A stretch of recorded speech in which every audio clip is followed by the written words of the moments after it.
Todos estos días, mis queridos hermanos, hemos estado leyendo en la misa del domingo el Evangelio de Lucas. Y Jesús ha estado en su jornada hacia Jerusalén.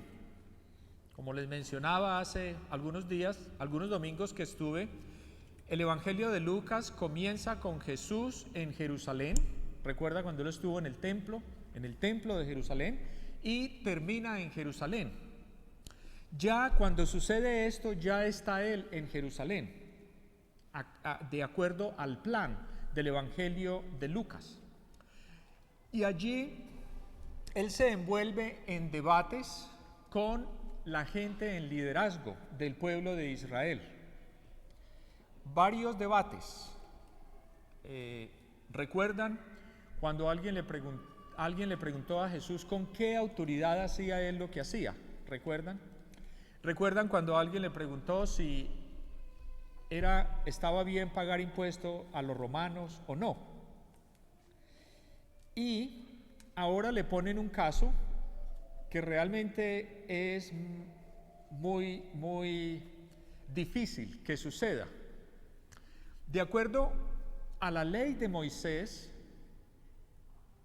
si una mujer, el esposo de una mujer moría y no tenían hijos, el hermano del esposo se casaba con la viuda. ¿Y cuál era el sentido de esa ley? Fundamentalmente tres cosas. El sentido de esa ley era proteger a la viuda para que tuviera quien la cuidara, quien la ayudara, ¿sí? Mantener el apellido de la familia y mantener la herencia. Y entonces todo se mantenía en familia. Y fue una ley que había en el Antiguo Testamento. Cuando los saduceos, que niegan la resurrección del Señor, le plantean este caso a Jesús, Jesús aprovecha para dar enseñanzas muy importantes. Entonces él dice, en este mundo la gente se casa y se vuelve a casar. Pero en el mundo futuro la gente no se casará. No sé si ustedes se sienten decepcionados con eso o no, depende de si son felices en su matrimonio o no, pero lo cierto es que en la vida futura, en el cielo, las parejas no se casan. El matrimonio, la unión de los esposos, la unión sexual de los esposos está orientada a la procreación, y la procreación está orientada a mantener la especie humana. Si los esposos dejaran de tener relaciones sexuales, no nacerían niños, y si no nacen niños, los esposos se envejecen y se mueren. Eso significa que la humanidad se acabaría.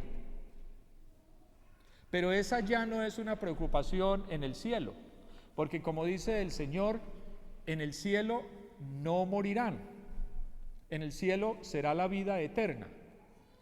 Y entonces el matrimonio, la relación de los esposos trascenderá, digámoslo así, a una dimensión distinta, a una dimensión profunda del realismo mismo de Dios.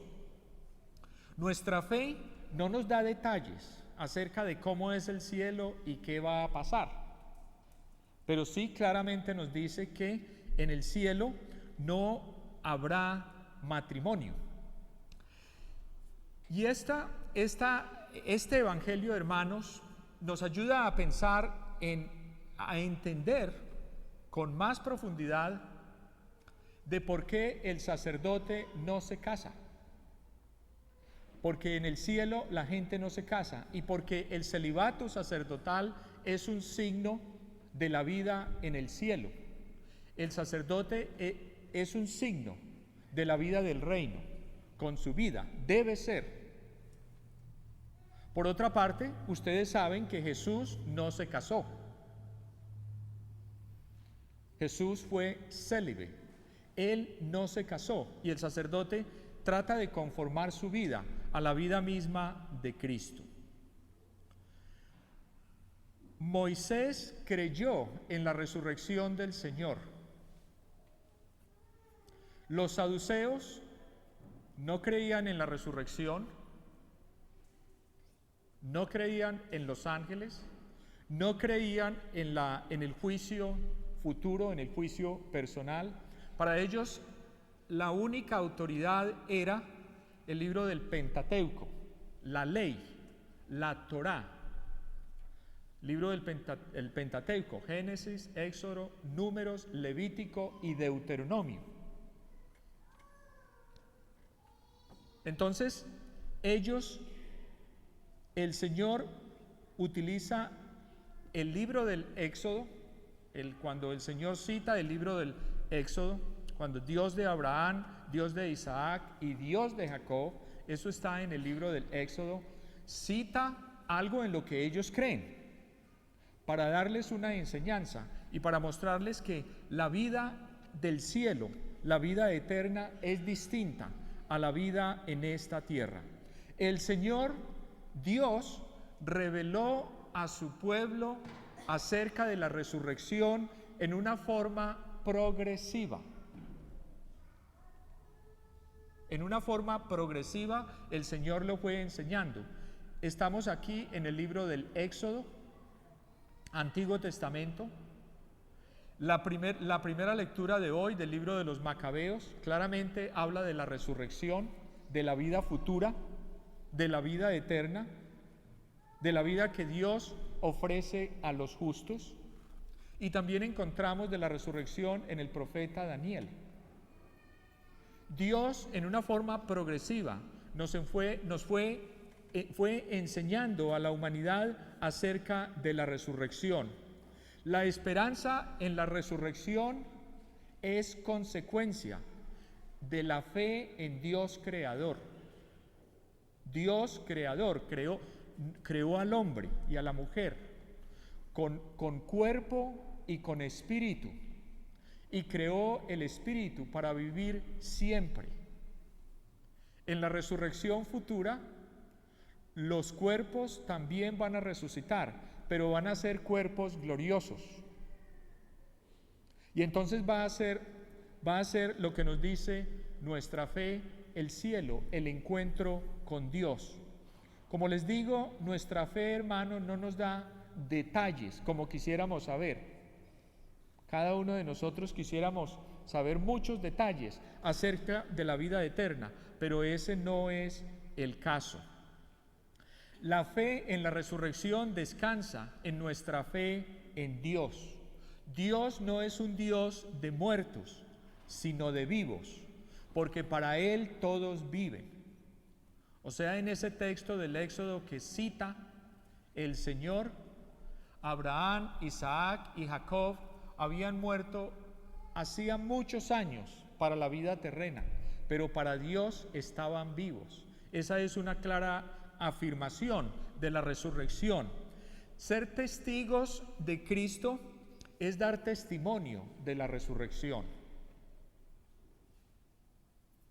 Y ser testigos de la resurrección es ser testigos de Cristo. El testimonio de uno lleva al otro.